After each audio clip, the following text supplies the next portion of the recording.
Pessoal, eu estou aqui, vocês conseguem ouvir uma música de fundo, é porque logo aqui, atrás dessa câmera, existe um grupo, não sei de que país, cantando alegremente canções em homenagem a Jesus.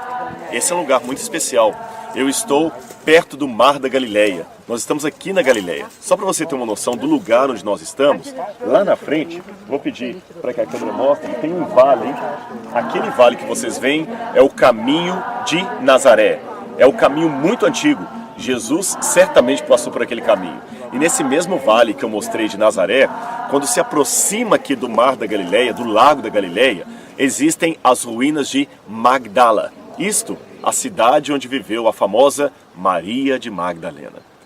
No entorno desse lago, muitos episódios do Novo Testamento tiveram lugar. Episódios importantes que marcaram a vida de Jesus, a trajetória dos discípulos, enfim, o início, a origem do Evangelho cristão. Agora eu queria falar um pouco com você sobre esse lugar. Eu estou no alto de uma montanha. E a Bíblia fala que Jesus subiu a uma montanha e deu ensinamentos para pessoas que estavam ao redor dele. Eu não posso marcar com um X em qual dessas montanhas Jesus esteve. Mas, como possibilidade, quem sabe não foi aqui. Tradicionalmente, esse lugar onde eu estou é chamado de o Monte das Bem-aventuranças. Quer seja ele o lugar verdadeiro ou não, o fato é que foi nesta região em que Jesus ensinou o Pai Nosso, como orar, como perdoar o semelhante e, enfim, a sua bela parte sobre felizes. Bem-aventurados são os felizes. E assim diz o Evangelho de Mateus, que eu fico recordando como deve ter sido naqueles dias.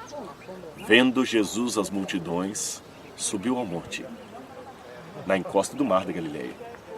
E como se assentasse, aproximaram-se seus discípulos, e ele passou a ensiná-los, dizendo: Bem-aventurados os humildes de espírito, porque deles é o reino dos céus. Bem-aventurados os que choram, porque serão consolados.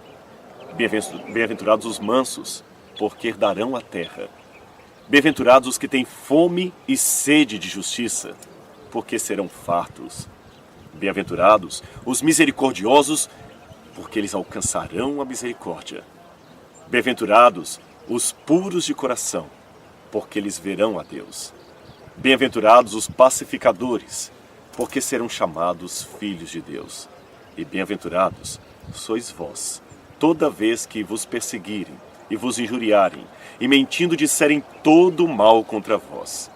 Regozijai-vos e exultai, porque grande é o vosso galardão no céu, porque assim perseguiram os profetas que viveram antes de vós. 2000 anos se passaram em que essas palavras foram pronunciadas em algum lugar aqui perto, evidentemente em aramaico, que era a língua que Jesus falou. Mas me chama a atenção, irmãos, ao olhar esse texto, porque quando Jesus fala bem-aventurados, makarioi em grego, significa felizes. Mas preste atenção na sua Bíblia. Felizes os infelizes? Porque ele diz felizes os que choram, felizes os que são perseguidos, felizes os que têm fome, que têm sede. Isso não faz sentido. Mas a lógica de Deus, muitas vezes, é diferente da lógica humana. E eu vou dar um exemplo vivo para você. Aqui no entorno do Mar da Galileia, existem algumas igrejas construídas por católicos. E dentre os católicos existem aqueles que foram da ordem dos franciscanos. Agora, veja que interessante. Na época em que Francisco de Assis, ou como os católicos consideram São Francisco de Assis, veio aqui a Israel, toda essa área estava disputada pelos muçulmanos que dominavam a região. Você sabe, a região de Israel sempre foi uma região que todos queriam ter. Jerusalém sempre foi cobiçada por vários povos. E os muçulmanos esperavam mais um exército de cristãos, mais uma cruzada. E avisaram para o líder: olha, uma cruzada de cristãos está chegando. Eles prepararam armas, escudos, lanças. Mas quando viram, que ironia, a cruzada de cristãos, na verdade, era Francisco de Assis, vestido como um andarilho pobre, cercado por outros andarilhos, sem uma espada, sem um colete contra espadas, sem capacete, sem dardos, sem flechas. E perguntaram: que exército é esse que você tem? E Francisco de Assis respondeu: é o exército de Cristo. E onde estão as armas de vocês? As nossas armas são a caridade, a fé, o amor. E por que vocês vieram aqui? Para servir vocês. Mas como nos servir? Queremos ser servos de vocês. Mas nós somos muçulmanos, somos os seus inimigos. Nós sabemos disso. Mas o nosso mestre, aqui neste lugar, mandou amar os inimigos e orar pelos que nos perseguem. Os muçulmanos acharam tão estranha aquela atitude que falaram: tudo bem, já que vocês querem nos servir, o que vocês querem em troca? Francisco de Assis falou: apenas um pedaço de terra, alguns pedaços de terra, onde pudéssemos construir a nossa casa para ajudar aos pobres e adorar o nosso Deus, adorar o nosso Mestre Jesus. Eles conseguiram. E o que me chama a atenção é que mesmo hoje, tantos séculos depois de Francisco de Assis, quando eu visito várias igrejas católicas aqui da região, e por favor, os católicos que estiverem assistindo não se ofendam. Se você vier a Israel, você vai entender o que eu quero dizer. Muitas igrejas católicas, elas não são tão bonitas como a igreja da Natividade em Belém, como a igreja do Santo Sepulcro, porque elas são marcadas por fogo de guerras, de reconstruções, de igreja sobre igreja. É uma coisa meio desconexa. Até católicos admitem isso, não é uma ofensa. Mas quando você visita as igrejas católicas construídas pela Ordem dos Franciscanos, é bem diferente. Tem um jardim maravilhoso, uma paz, uma reverência, que até aqueles que não são católicos se sentem bem em ficar ali e orar, ou rezar, ler a sua Bíblia. Que diferença das igrejas católicas fundadas por Francisco de Assis, das católicas fundadas pelo Exército dos Cruzados. Uma conseguida pela caridade, pela fraternidade, pelo amor. Outra pela guerra, pelo domínio, pela vontade de conquistar. E a construção mostra a diferença daquilo que você consegue pelo amor ou daquilo que você cativa ou conquista pela guerra. Por isso, mesmo não sendo católico, mas reconhecendo como sendo uma oração universal de todo aquele que diz acreditar em Deus, eu queria citar para você a famosa oração de São Francisco. Na verdade, não temos certeza que foi São Francisco de Assis que escreveu essa oração. Ela apareceu nos escombros da Segunda Guerra Mundial, atribuída a São Francisco de Assis. Mas, quer seja de São Francisco, quer não seja de São Francisco, não importa quem é o autor.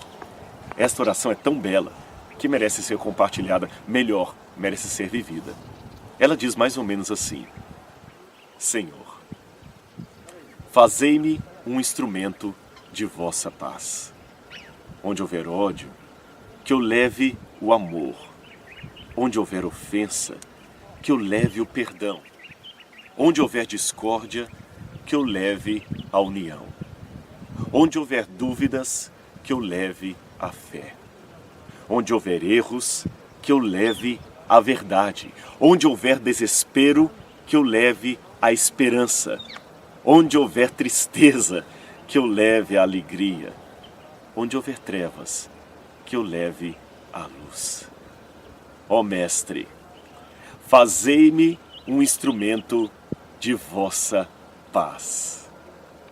E que eu procure mais consolar que ser consolado, compreender que ser compreendido, amar que ser amado, pois é dando que se recebe, é perdoando que se é perdoado, e é morrendo que se vive para a vida eterna. Amém. Aqui, do Mar da Galileia, aonde Jesus proferiu palavras tão bonitas que podem ser depois comentadas por esta famosa oração de São Francisco.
Eu peço ao meu Deus que possa fazer de mim um instrumento da paz celestial, e que você que está assistindo esse vídeo também tome essa decisão de ser um instrumento da paz que só o Senhor Jesus pode conceder.